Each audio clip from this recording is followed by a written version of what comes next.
Hello, I am Herman Middleton, and welcome back to You Are Not a Machine.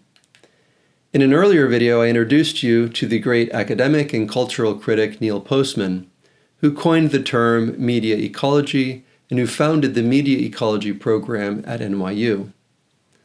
The fourth Neil Postman quote we're going to look at is also from his best-known work, Amusing Ourselves to Death, Public Discourse in the Age of Show Business.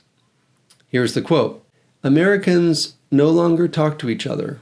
They entertain each other. They do not exchange ideas. They exchange images. They do not argue with propositions. They argue with good looks, celebrities, and commercials. It's remarkable again to note that Postman was writing this in the early 1980s, 2 decades before the real rise of the internet.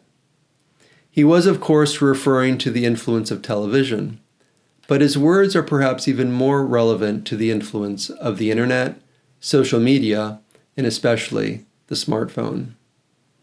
The quote, "Americans no longer talk to each other," is something that could have been written today, and that is more true today than when Postman wrote it. When a group of us are together, smartphones are never far away, and we often find ourselves sharing videos, images, and memes.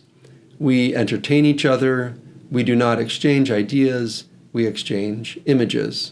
Of course, this is not completely and universally true, but it is at least sufficiently true that it should give us cause for reflection about the wisdom of our relationship with our smartphones and how it affects our relationships with our friends and family. If we want to work towards becoming serious people, here are some questions that might be worth considering. Are we happy with the quality and frequency of meaningful conversations?